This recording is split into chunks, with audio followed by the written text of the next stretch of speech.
និយាយពី if and ទី2 if or ទី3 net if ទី4 sun if និងចុងក្រោយសម្រាប់ count if មួយទី1អនុគម if and អនុគម if and គឺត្រូវបានប្រើប្រាស់សម្រាប់ប្រៀបធៀប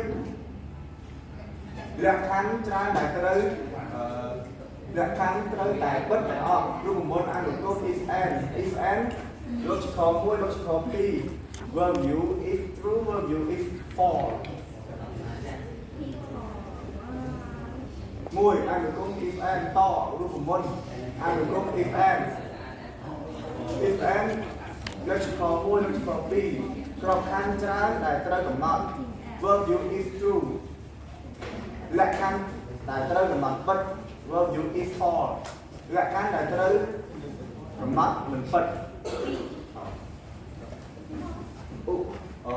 ឧទាហរណ៍ប្រសិនបើស្គរចន្លោះពី60ដល់100ឲ្យវាបង្ហាញពាក្យថា pass ផ្ទុយមកវិញឲ្យវាបង្ហាញ fail if and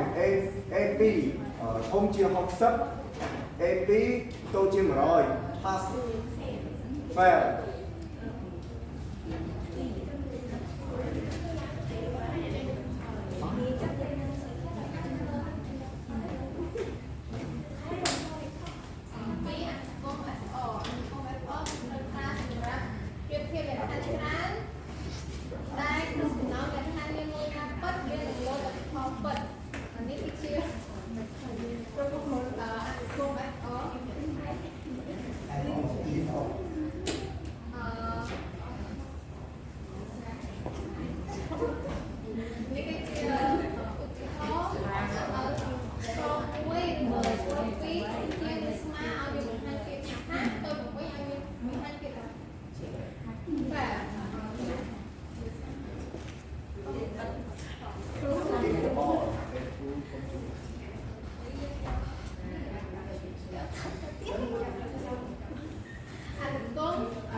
នេះគឺជាឧទាហរណ៍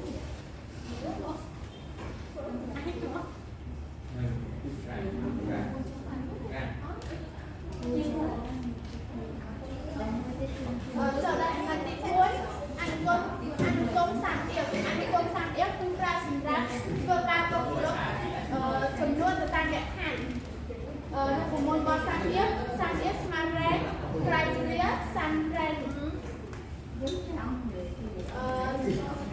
rank ជាបណ្ដុំនៃ cell ដែលត្រូវកំណត់ទៅលើលក្ខខណ្ឌ criteria ជាលក្ខខណ្ឌដែលត្រូវកំណត់ទៅលើបណ្ដុំនៃ cell ដែលបាន select sun rank បណ្ដុំ cell ដែលទុកតម្លៃលេខដើម្បីធ្វើផលបូកជាឧទាហរណ៍គេឲ្យតម្លៃ cell សម្រាប់ department សម្រាប់រូបមន្ត30 P2 P10 ក្បៀង1